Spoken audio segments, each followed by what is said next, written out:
Kia ora tātou, nā mai haere mai. Good morning, everyone, and welcome to our first virtual briefing brought to you in partnership with Pluralsight.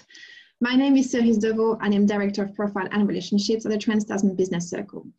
For those listening from Australia, I would like to acknowledge the original custodians of the land and pay our respect to the elders, past, present, and future, for the held memories, traditions, culture, and hopes of Indigenous Australia.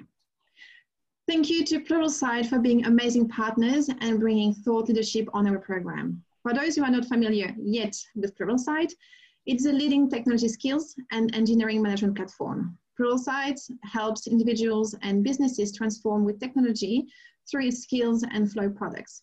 Skills helps build technology skill at scale with expert authored courses on today's most important technologies. Flow complements skills by providing visibility and analytics into software development workflows to accelerate the delivery of products and services. Pluralsight was founded by Aaron Skonnard and his co-founders in 2004.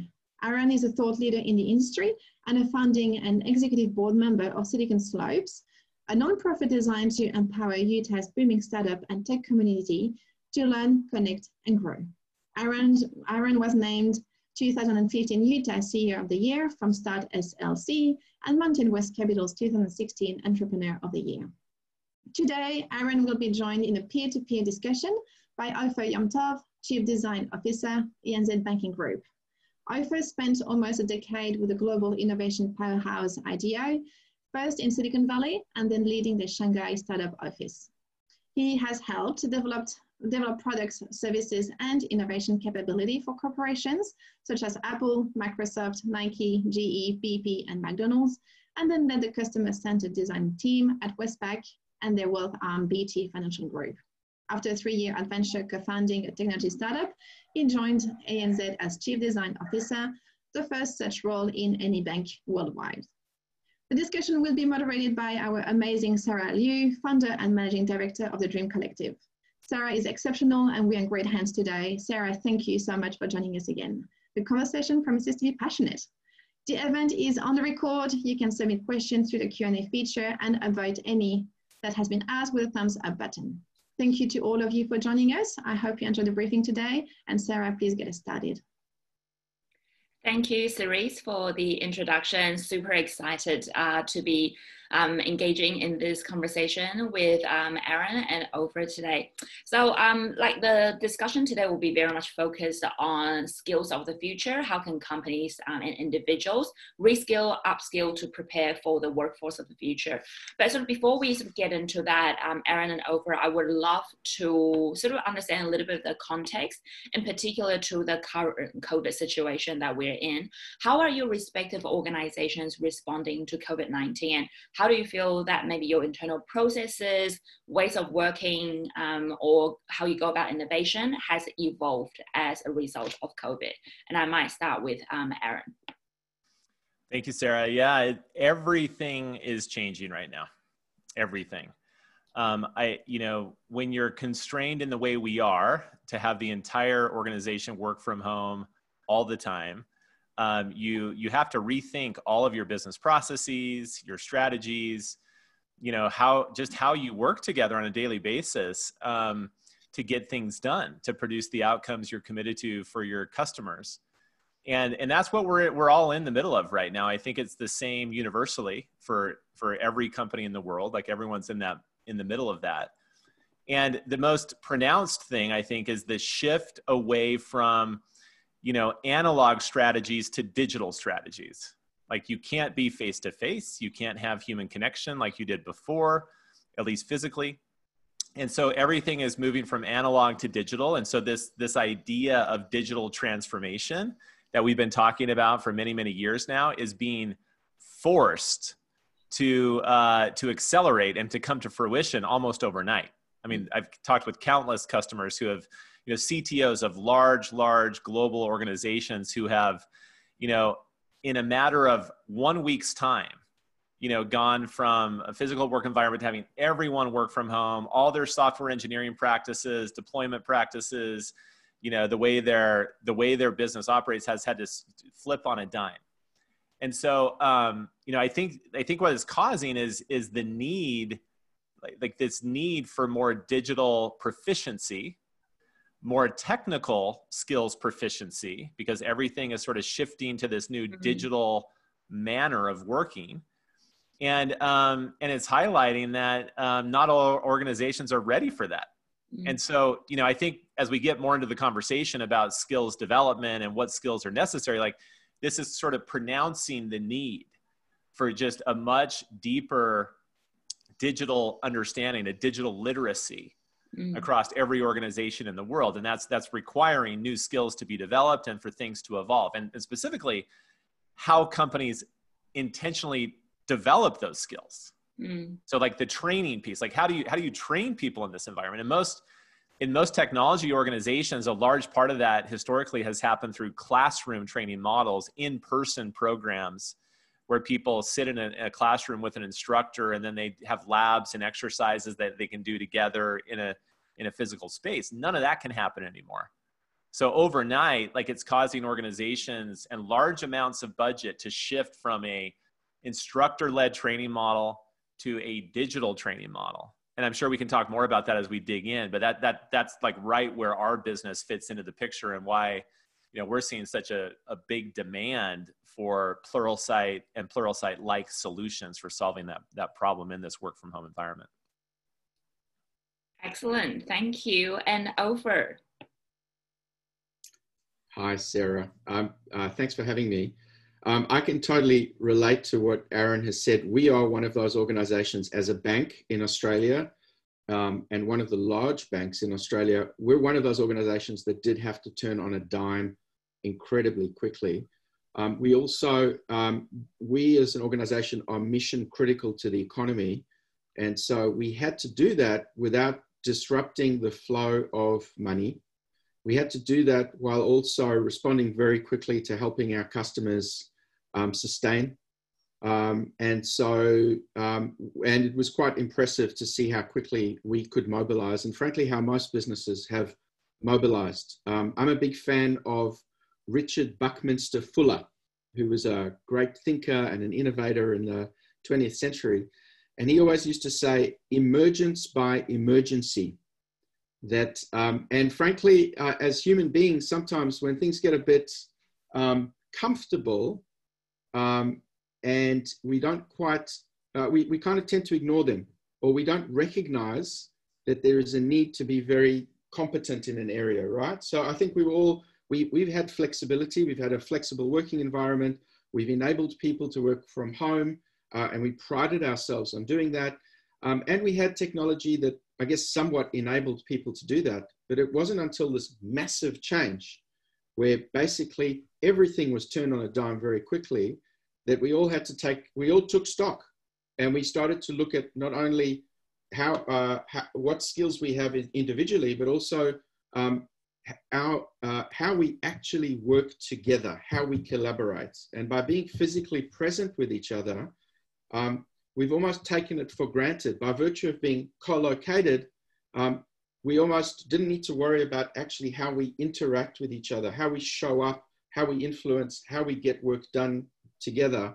Whereas now that we're all in our own homes, with the dogs that hopefully will stay quiet in the background, we've actually had to look at things and start to think much more deeply about things we generally take for granted. So our organization, firstly, pivoted very quickly. As Aaron said, you know, we had to rethink all of our technology. And we've also seen how our customers have very quickly started to engage with us fully digitally. And so it's actually accelerated a transition we've been on to move to a much more digital interaction, but absolutely highlighted the fact that the world is becoming a lot more digitally enabled. And so if it wasn't already very clear, which it should have been to most people, now it is absolutely front and center. The last thing I'd say just on skills, there was an assumption that if people are at home, they might have a bit more time on their hands, which clearly isn't the case, right? But there definitely has been a much stronger focus on enabling people to take the time to focus on retooling and reskilling. And so again, I can totally relate to what Aaron said. We are genuinely investing a lot more in helping people think about the core skills that they need and giving them the time and the space and the resources to do that. Yeah, well said, Opher. Sarah, if I may, I don't think it's going to change anytime soon either. Like, I don't think we're going to go back to the old normal. There's going to be a new normal that emerges from all of this. I was on a call with a very large government contractor today, one of our customers, and this was a chief technology officer in the company, and they said, they just did a survey to see how many of their team members in the technology organization believe that they can continue functioning effectively in the work from home environment, and how many expect to need to come back. And it was 80% believe they can stay work from home. And this, it's a consistent theme I'm hearing from CTOs across all of our customer base that I interact with, that most are believing it's going to be at least over 50% of the company that's not going to go back to the office, at least not in the near future, not in the next year or two.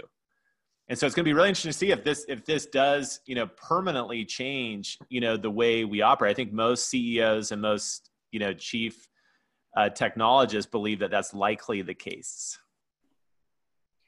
Absolutely. And I think in Australia, we're very much seeing the emergence of the hybrid working model. So it's actually not going to be everybody working from home or everybody in the office. It's actually more and more going to be there's a hybrid ways of working. And so I might also add here for everyone who's tuning in today to feel free to submit your questions in the Q&A panel down the bottom of your screen, and we will make sure to respond and address those questions as we go today. And so both of you touched a really important point around evolution of skill sets, especially that, I love that emergence comes from emergency, so now sort of under this crisis, a lot of different skill sets required from employees are sort of starting being noticed by the businesses. What range of skills should business invest in to actually remain competitive? Can you share your point of view with us on that? Opher, please, you first. I was waiting for you to go first. We're too polite. So maybe the first skill is politeness. If you actually try to unpack what we mean by digital, right? It's actually a very large collection of disciplines that need to come together. Most people will directly associate digital with technology, and there is a massive range of skills in the kind of technology category. But in addition, if we think about what digital is about enabling human beings to interact either with another company through their automatically self-serve, or to enable human beings in companies to interact with a massive population of customers, right? So fundamentally, it's about enabling people to interact more effectively with organizations, mediated through technology, right? And so if you frame digital that way, then you need incredible competency around technology. You need competency around strategy, right? To be able to help create focus and direction. You need incredible competency around my area of my domain around design, and the full spectrum of going from understanding customers, understanding their core needs, and then designing experiences that translate into a new product service proposition. You need marketing, all the skill sets of marketing, data science. And so really there is a very broad set of competency, I call them capabilities, that an organization need to have. And therefore the individuals that practice those areas need to have a range of competencies. And so it's probably a compendium. And that's one of the challenges as we move from kind of, 20th century organizations to 21st century. There actually is an incredible amount of transformation that needs to happen in pretty much every single discipline. The way you finance, the way that you hire and motivate and onboard staff, and the kind of ways that you even interview people. And so really it's transdisciplinary, I'd say. Yeah, I agree with all of that. Plus one to those comments. And I think, building on what businesses should invest in, like strategically, as they're watching these trends play out and transformations occur in the industry, what we're seeing in our data is businesses are focused on AI, machine learning, data science, cybersecurity, cloud. Those are the big five for us.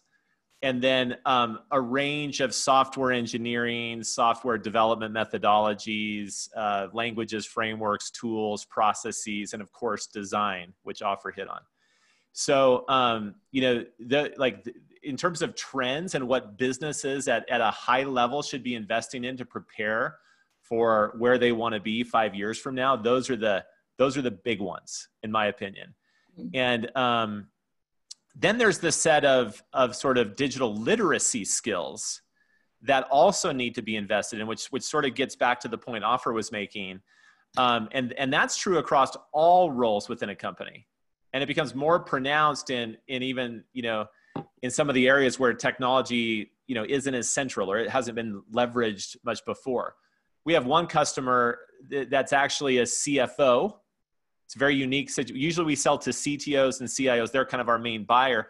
One of my favorite customers, however, is a CFO who's very technology oriented in nature and has a strategy for their company to completely transform the way the finance department works in the future.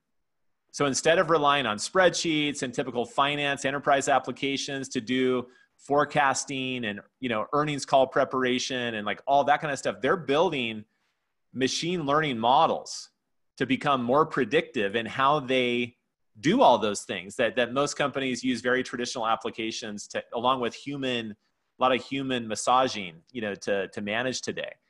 And so like you're seeing these technologies I mentioned sort of infiltrate other functions within the business. And that's requiring everyone in any role to have a higher level of digital literacy skills.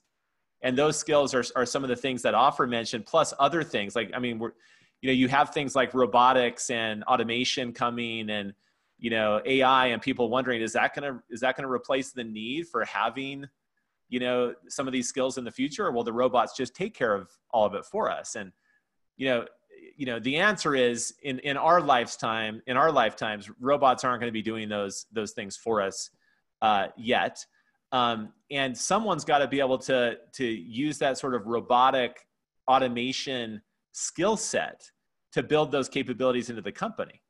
So new technologies like RPA, robotic process automation, that's something that anyone in any role in a company should be able to leverage in the future. And having basic data manipulation skills, more than just Excel. Excel is sort of what people think of when you say that. But now table stakes are Python and R. And like understanding how you would actually manipulate data programmatically to do more interesting things and be able to be more creative in your approach.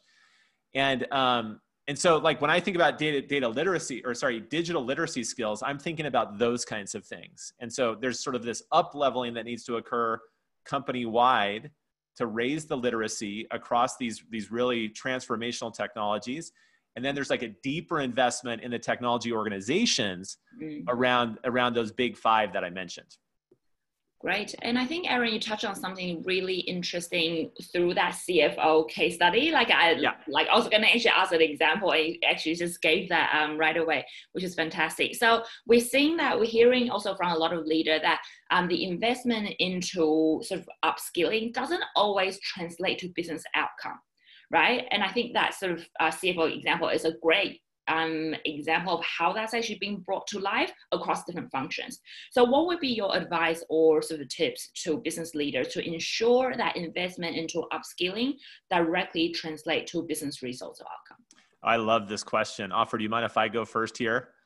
This one, so there is an issue in the learning, training, skill development industry.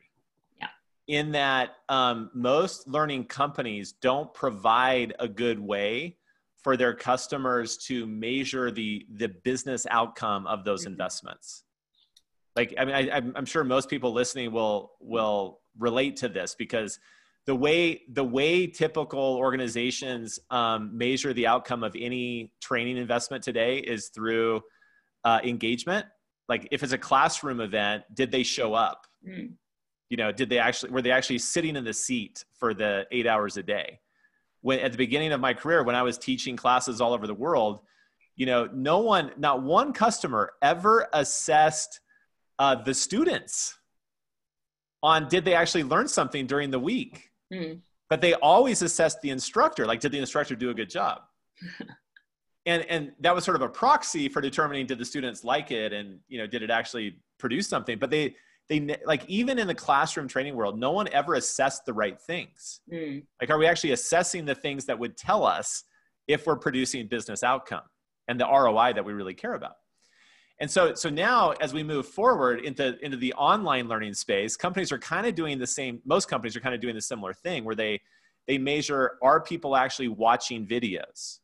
Are they engaging in the learning? So it's more about usage, about, like, did they show up, similar to the classroom? But we're still not going all the way to the end of, like, did it actually produce what we care about? Has their proficiency with that skill grown in some demonstrable way? And so at Pluralsight, that's one of the things we've been really obsessed over, and our solution isn't perfect yet, but, like, this is the mission we're on. This is the problem we want to solve, because we believe that to measure the outcome of those investments, you should be able to show a growth in skill. Like, you should be able to demonstrate that your skills are progressing and growing over time. And we do that through our skill analytics, our skill intelligence capabilities. We provide this thing called skill IQ that allows an individual to assess their skill at a starting point. They can reassess that skill as they continue to learn and grow and practice those skills. And we can show the progression of those skills over time, sort of like an SAT score for the skill. Here in the US, that's the standard entrance exam for the university. So you get a score, you kind of know, like, where I'm at relative to the rest of the population, and you can sort of benchmark yourself. So you have a feedback loop to calibrate against. And then we're going one step further, and I'll be done here in a second. We don't even think that's the final answer. That's better than usage, because you're actually seeing growth in a capability. But what we really want to be able to demonstrate is that the engineers are getting better in the code they're writing. Like, the applications are being done more innovatively, you know, more quickly, more efficiently, and the quality is improving. And so our Flow product, that second product that Celeste mentioned in the beginning, that is our product for measuring that. Like, we brought a whole new product online as part of Pluralsight's catalog for this purpose, so that engineering leaders can plug it into their code repositories. You just plug us into any Git-based repository, and then we start monitoring how your teams are working and what their flow efficiency looks like. That's what we're measuring, is flow efficiency. And then we can connect that back to the skill investment. So we can show that if you made these investments in your skills, your teams are actually getting better or not. And then we can use that output data, the outcome data, to then better inform the skilling strategies and create this virtuous ecosystem that's really powerful for the customer. That's probably more than you bargained for, but I'll stop there and let Opher chime in. That's good, Aaron. Well, I have to say, when Aaron actually described this to me on Monday, or Tuesday morning, and which would have been Monday his time. And I got very excited because, obviously that can work much more effectively in an engineering context, where you can actually, there's evidence through code, right? You can actually see the product, and there is a relatively objective way to determine good code from bad code. Right. I know that's probably a whole other conversation, but fundamentally there is evidence and you can measure it, right? We've been trying to take the same principles and apply them to design, which is has a very subjective element and a very qualitative element to it. But when I listened to Aaron, we've essentially tried to do the same thing. So we've looked at we've tried to define what does good look like in design. And we've then unpacked design and described 5 of the fundamental disciplines we have that are valuable from design inside a banking context. Design research, so kind of ethnographic research of customers, service design, UX design, UI design, and content design. And then for each one of those, we looked at what are the skills that they need. We identified 25 skills that collectively those designers need. And they range from leadership and business acumen all the way through to user-centered design, accessibility, visual design, etc. And each one of those, we then defined levels of mastery. And we tried to describe as accurately as we could, what does novice, proficient, expert, and Yoda look like? Mm-hmm. And then we've asked people to self-assess, and we've asked their peers to assess them. So we're essentially trying to do the same thing through a much more analog way that Aaron has done in a much more digital way, but the intent is the same thing. We're actually trying to measure, we now have a numerical way of measuring the skills growth that people have. I do want to have a counter to all of this and to say, I think it's actually pretty dangerous to try to be too focused on the ROI of skills development. I actually think one should take a step back and say, in the 21st century, if an organization does not invest in the continuous future-proofing of its staff, they will walk, right? So frankly, the ROI is as simple as, if you want a workforce in the 21st century, and you want a workforce that actually has a growth mindset and is motivated, you must invest in skills. Therefore, identify the right skills to invest in, and then step back and let the magic happen. I love it. But, you know, a lot of what we talked about is around future proofing. And we've got a question here from Andrew as well that talks about, yes, I think, you know, all the business leaders would not dispute the fact that all these skills are incredibly relevant, you know, in not even, I think, the medium term, I think even short term wise, you know, like that's very critical. But do you see organizations holding back on that investment in the short term to protect capital in anticipation of, you know, like economic downturn? And that's actually what we've been seeing quite a bit here in Australia. So, I mean, Aaron, what are you seeing in the market, and Opher as well for you, you know, being on the sort of client side, what's been the, I suppose, of decision making and the P&L implication of all these?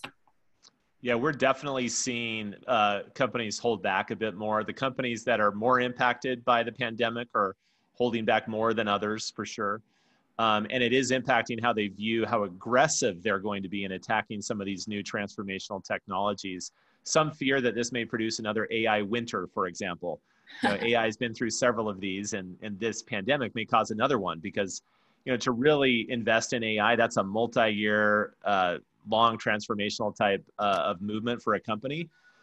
So no question that the pandemic is producing that kind of short-term pullback. But I think it is increasing the need for doing more of the digital literacy upskilling that I'm talking about. So I would say that we're seeing a lot of demand from those types of scenarios, where it's like more about up-leveling everyone to this new digital work style, our first topic of conversation. And then in key areas, you know, the companies are sort of recalibrating the length of their investment plan, or how they look at what does this look like over the next several years, and there will definitely be some level of adjustment there. And I mean, ANZ has doubled down on certainly on literacy and on development. My team just initiated a pretty exciting learning program for our 170 designers across the business. And we went up and requested a reasonably respectful budget to be approved quite recently. And I'd assumed that for obvious reasons, we would get that reduced, but it was all fully approved, and we've gone ahead with it. And I've seen that happen in the other domains at ANZ. And so I'm not surprised that Aaron is seeing even more demand for Pluralsight right now, because it just makes total sense. And you know what, I'll just add one other thought here. This is a moment for market leading disruption, meaning, you know, this is the companies that really lean into this moment because they have capital available, they're in a strong position to do so, can lean into these transformational technologies in a time like this. Those are the ones that often emerge as market leaders on the other side of the crisis. And so we do see lots of examples of that also happening right now. But I do think, the broader trend is there is some adjustment. Cash conservation is king in the moment. And there's definitely some hesitancy. But those leading brands, the ones that really want to make a market move, they're thinking, I would say, even more aggressively than before. Yeah, and I think what we're seeing also is that mindset shift between building back to normal and building back better. And I think that's going to be the key differentiator between the companies that, takes a giant leap forward. We've got a question here specifically for Opher. So off the back of what you actually said about, ANZ actually doubling down on the learning investment. As a chief design officer of one of the major banks, Tracy's asked here, what factors would you consider when choosing a tech learning partner? Wow.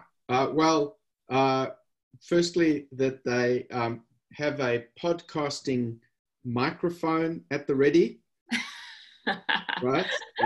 They have to demonstrate that they are a true geek. Learning platform, interesting. So we're actually going through that process at the moment, and so it's actually very timely. The first is there are a lot of learning platforms, frankly, that seem to try to mimic like 18th century education, right? They're very dry, incredibly dry. And some of them are still around, and they are the ones that are often inside large enterprises because enterprises have been around for a while, and a lot of these were built sort of almost pre-web, right? And so the first thing I'd say is I think it's quite healthy to look at organizations that have kind of grown up in new tech and are presenting their content in as rich a way as possible, both the frame of the content, like the way that it's delivered, and then the quality of the content. I think these days, because there's so much you can go to YouTube, right? And you can just, you can probably cobble together a reasonably okay homegrown kind of course just by, binging on YouTube. But to look at organizations that actually take the time to invest and curate in world-class content that demonstrates that they really care about the subject matter and that they think very heavily about how adults actually learn rather than throwing the textbook at you. And it's very easy to see those. I mean, we've all been through, kind of push learning, sage on the stage kind of learning where you're just, they're pontificating versus where you genuinely feel like you've got the guide on the side, right? And so I think to look for both, it's got to be fun. At the end of the day, it's got to be fun. It actually should be quite beautifully presented, the content. It should be thoughtful, it should be paced, and then it should be, there should be a way of enabling learning by doing. So there's a bit of theory and then mechanisms for practice. I think that would be, I might write that down. I think that's our criteria now. Yeah. And I think to that point as well, both of you actually touch around how we're learning. Both of you actually reference the traditional ways of learning, which is classroom, as opposed to, I think, increasingly we're seeing that in the moment learning, in situ learning, bite-sized learning, it's actually the more effective and impactful way. Can you share with us what are some of the trends in the best way of learning is, and how can companies and business leaders take note to implement that? Yeah, you bet. When we look at our data across our user base, we see a few very clear personas stand out. There's the just-in-time learner. That's the one that is, busy working on a project in the middle of their daily workflow, and then need to learn something very quickly in the middle of all of that. And so for them, the things that are really important is the accessibility of the content. Can they quickly search and find the 3-minute video that's going to give them the perfect demo of what they're trying to accomplish in their moment of need? And that's why things like Stack Overflow and other, Q&A sites that are highly searchable are so effective for this kind of, just-in-time learning. So most just-in-time learning happens through written content today. another one of our passions is to make, you know, this video-based and digital learning experience more accessible to the just-in-time learner. Then there's the more traditional, I need to upskill. So the upskiller, that's the other persona, where they're going in to intentionally want to upskill an entire skill set and produce mastery in a skill set. And that's more of a multi-week, multi-month journey for most people, where you need to have a very guided learning path for them, where they know where they're starting, where the end is, and have that feedback loop along the way. That feels more like a traditional classroom training experience, where you're committing a larger chunk of time. You know, in the classroom, it's like 5 days, you're there. Online, you're kind of setting goals for yourself and saying, I'm gonna, you know, take time over the next 2 months, 30 minutes a day, to go through all of this upskilling effort, and our platform helps them and guides them produce that. And then there's one step further, which is the sort of reskilling component, where you say, I want to like completely transform my skill set, or I want to level up from this job to this job. And that's where we provide role-based analytics, where we can help a company define what a role looks like in terms of a skill set. And that could be a role for the future, or a role in a different department, or a role in an upskilled level within the same organization. And then the role that they're targeting starts to define their learning journey. Because once we know what the role is and what the underlying skills are, we can then provide a personalized learning experience to help someone transform into a role. And that could take, you know, 6 months, that could take years for some people. But but it's trying to create more of this ongoing continual learning culture within the company. Yeah. I love the personas you've talked about. So there's just-in-time, upskiller, and are there any other ones that will be interesting? And the reskiller. The last one's like the reskiller. The reskiller, yeah. You know, the one who's trying to change jobs completely. Yeah, and transform, and yeah, fantastic. Usually motivated by more pay, you know, more like a promotion. Like that's usually what's motivating that. Excellent, excellent. And so, you know, Opher, do you have a particular point of view around that in terms of ways of learning for the future, and how that integrates with the way that you design actually that process? Well, I was listening to that. Interestingly, all of that hinges on people's desire to learn, right? So I think my point of view is all of those types of learners are people who actually want to learn. So they have a, you know, what's often called a growth mindset. And I almost feel like there's a gating question. I love how when I start talking, my dogs decide to bark. So I do apologize for that. They're clearly passionate about the topic as well. So one second, I'm going to close the door. One of the challenges, COVID reality right there. That's it. COVID, absolutely.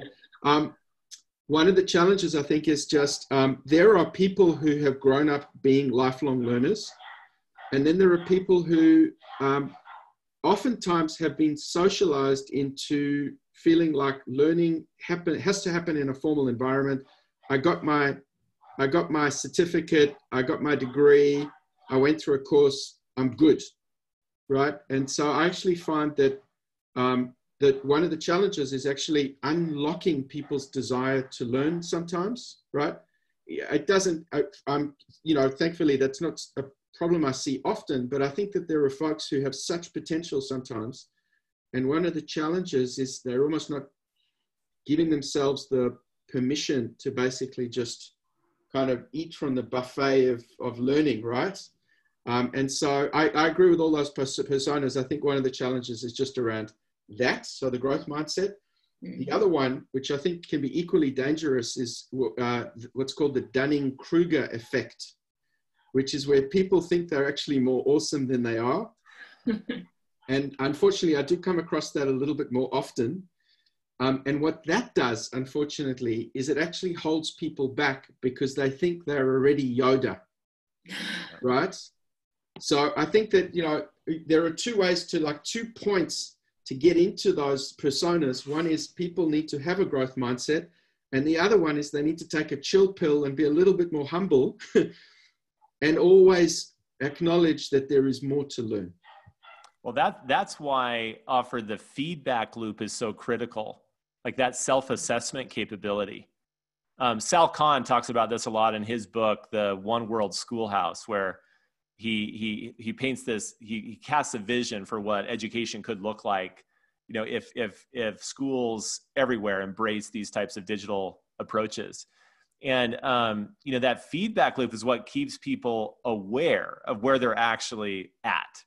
And if they have that growth mindset as opposed to a fixed mindset, like that's what powers that virtuous cycle that just continues and spins. And you know, all of this come in an organization like your bank where you work. It's all about leadership. Like leadership, you know, most people can be encouraged to have a growth mindset with proper leadership. And it doesn't just happen though. And I'm violently agreeing with you. I'm going to violently agree just to create more drama here.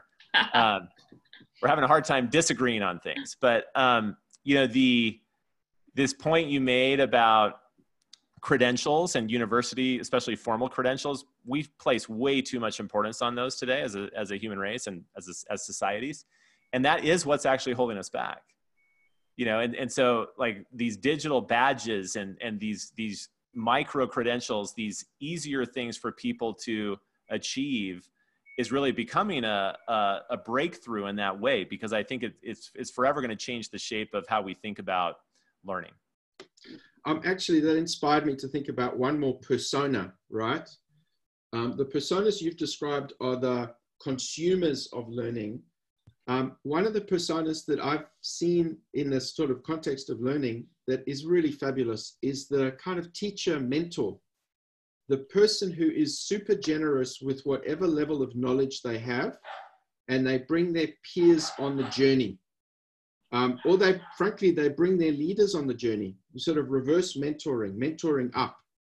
So I think there's another one, which basically is the person who is just really enthusiastic and actually helps others learn, is actually a really valuable person to have in an organization. And thankfully, I mean, you find them and they're so giving, but they often help bring many other people on their learning journey. I like that. Mm-hmm.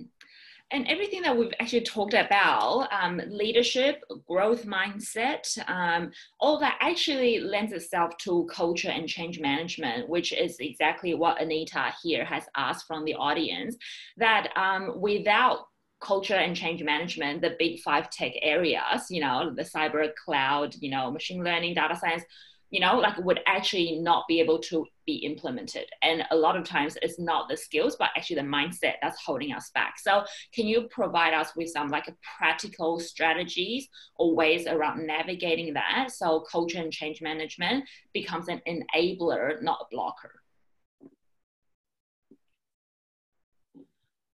I'm going to riff off what Aaron said about leadership.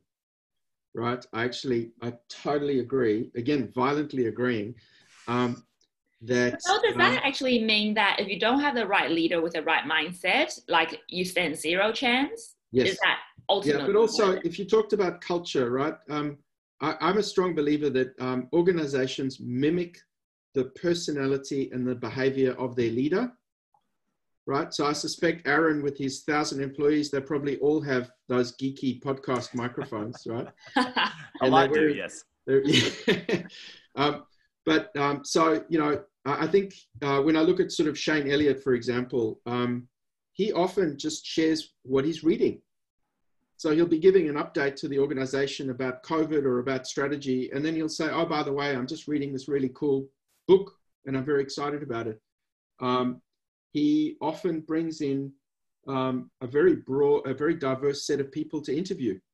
So he himself shows an incredible curiosity across a very broad range of subjects, and he shows true kind of enthusiasm about other areas of other domains.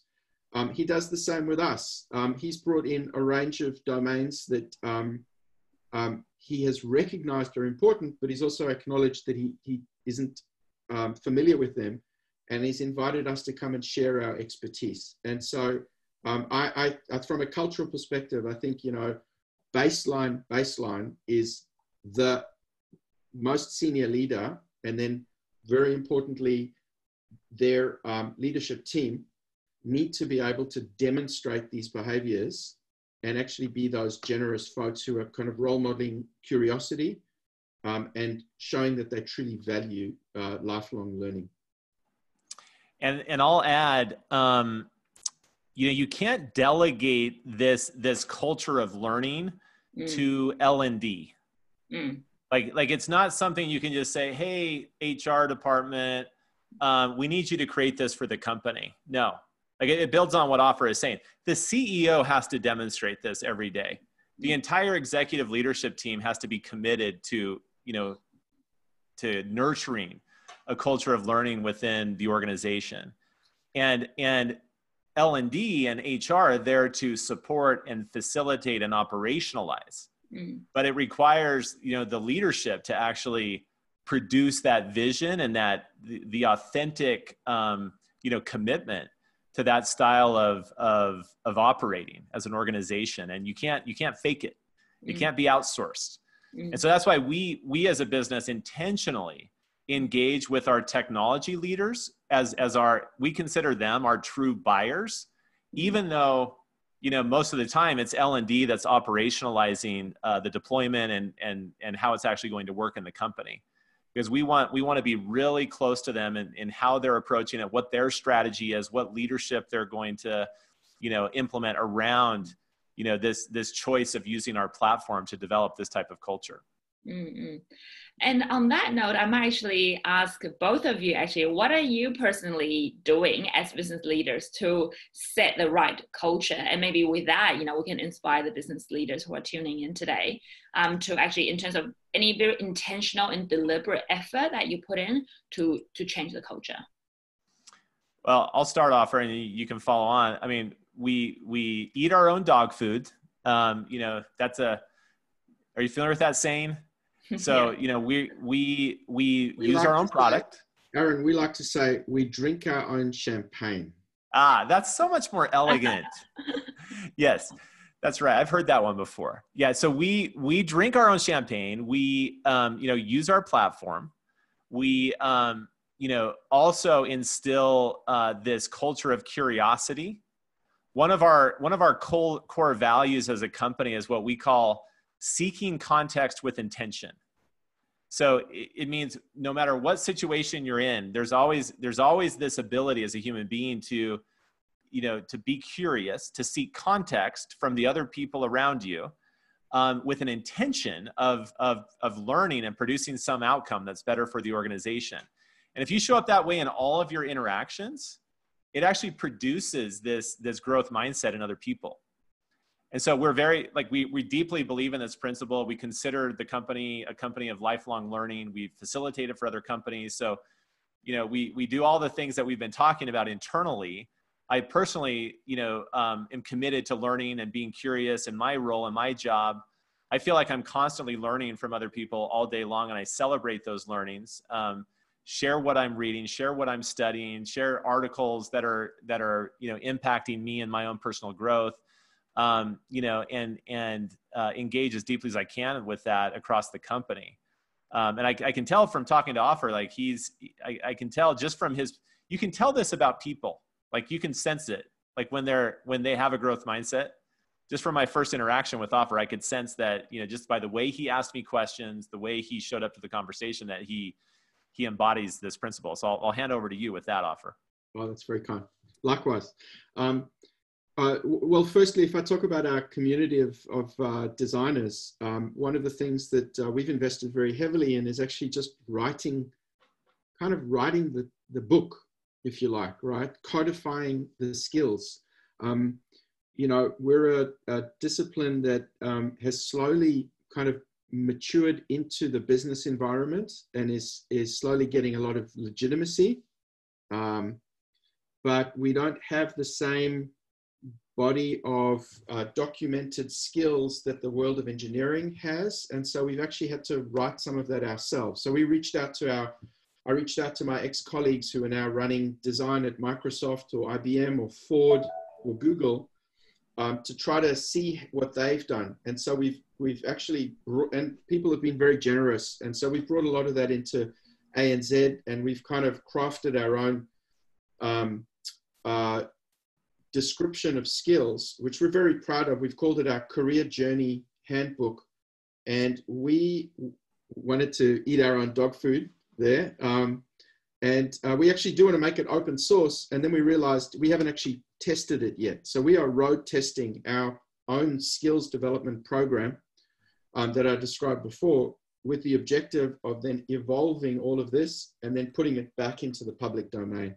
So we want to signal that not only is learning important to us internally, but we actually want to share this with the global design community.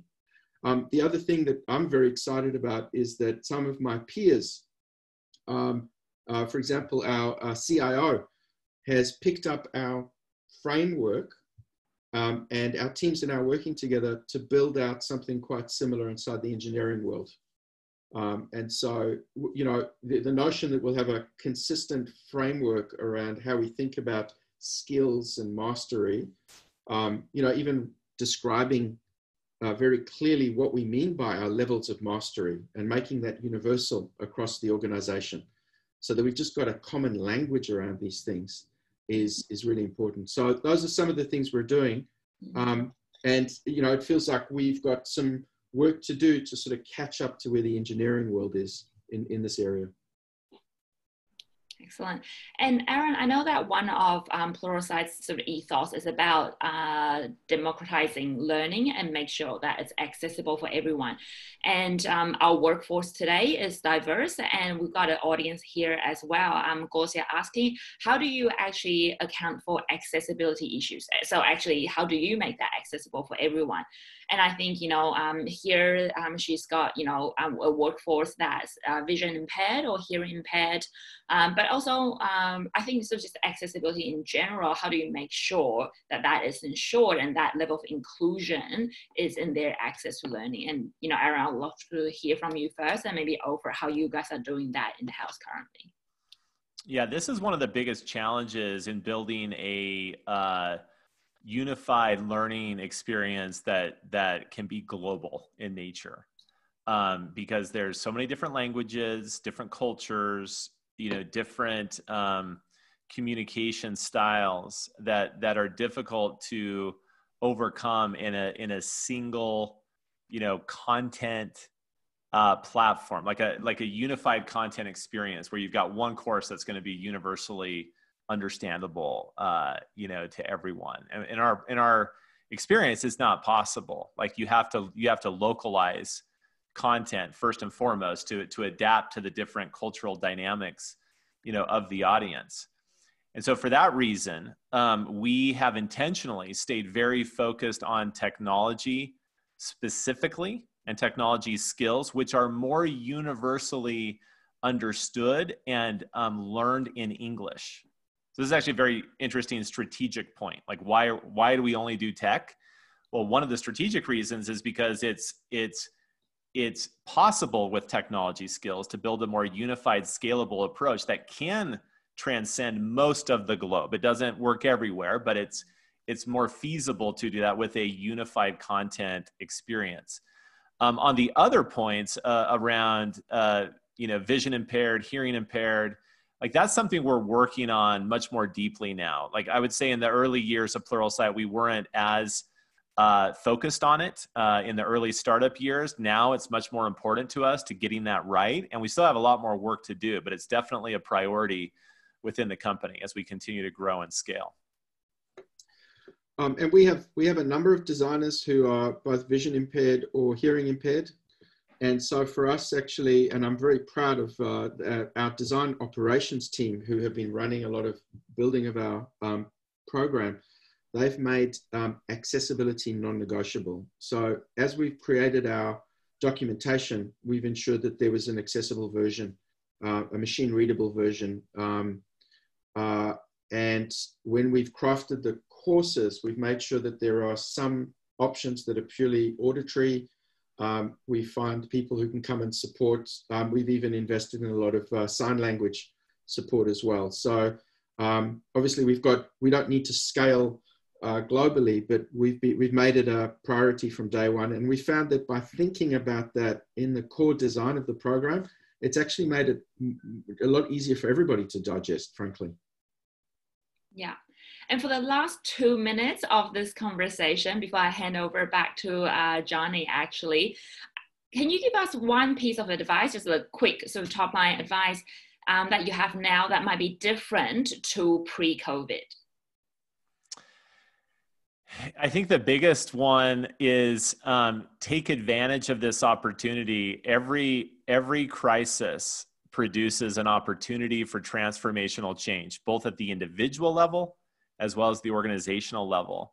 And this is a moment to see that opportunity and the hope it brings, as opposed to, you know, much of the fear or downside aspects that any challenging moment will bring. And if you look for that hope, look for that light, you know, the creation that can happen during this time, I think it'll bring you a lot of comfort and will inspire you to find what those different things are for yourself. And I think one of the things that COVID's made very clear is how critical it is for us to kind of find ways to work more effectively together. So I'd say if you're prioritizing getting good, building some skills, I'd say almost before you focus on yourself, focus on skills that allow you to collaborate as effectively or even more effectively now that you're remote than you did before. You know, so get smart at all these cloud-based collaboration tools. Find ways to facilitate a conversation or work together to build a single deliverable with a range of people. It's actually a skill in and of itself. And if you're really good at that, will then make it easier for you to then kind of go deeper in particular skills for yourself. So focus on the skill of collaboration. Thank you so much, Aaron and Opher. And Aaron, we've got your friend Sydney from Air New Zealand checking in on how your Tesla is holding up during this time. Oh, hey, Sydney. Good to hear from you. The Teslas are great. You know, we're just not driving them as much as we used to. So one charge now lasts like 2 months, but before it was only a couple of days. Yeah. That's the biggest change. Good to hear from you, Sydney. And, you know, a lot is changing with COVID. I saw your question in there. Just final comment is, don't expect things to go back to normal anytime soon or ever. I think that's my last parting thought. Great. Thank you so much, Aaron, Opher, for the fascinating and just such a thought-provoking conversation. And Johnny, will hand it over to you. Thank you very much. Thank you, Sarah. And Aaron, Opher, what a terrific presentation. Just before I thank you formally, we have our business sentiment survey, and we encourage everybody to fill it out. How you're feeling as a business professional? How about the government's approach? How long do you think this will be until whatever normal comes back? And a couple of other questions. We encourage you to fill that out, and we will have the answers in a moment. Aaron, Opher, what a fabulous presentation. We didn't want this to end. This was like going to a rock concert, and every question was like a song that you kept, you know, it was just beautiful music.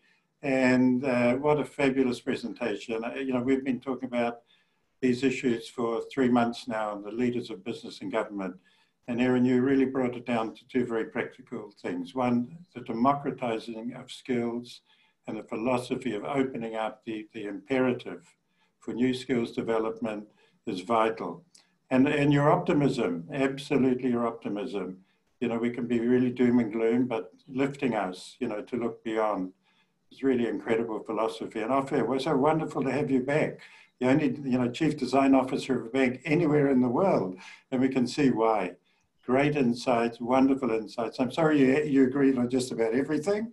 Aaron tried to be provocative, but you know, you did a great job. And Sarah couldn't have to keep you apart. It was so much in common. So Sarah, again, so beautiful to have you moderating. And we'll have the results of the survey now. Aaron, you'll see in particular how we're feeling in Australia. Innovative, this has been a predominant theme, according to your philosophy, in almost all of our surveys. Our government's doing a much better job here than yours, and that's been consistently high. people are now really looking beyond 12 months at whatever new normal this will be. We have an esoteric thing called the Trans-Tasman bubble, which is opening up travel between our two relatively safe companies. And we are thrilled that 96% of you we met your objectives. So thank you, Pluralsight, for your partnership and for your uplifting ability to help our economies and our communities through your talents. And Opher, keep that banking system great. We hosted the head of APRA yesterday, Wayne Byers, and the news announcement was very significant. Aaron had even gotten to New York Times as a major article. So we're proud of what we're doing in Australia and New Zealand. You're, as ANZ Bank, lifting us and our community. Thank you both. Thank you, Sarah. And thank you, everybody, for watching today. Thank you, Johnny. Thank you very much. Thanks, Sarah. Thanks, Johnny. Thanks, Sarah. Thanks, everyone. Thanks for listening in.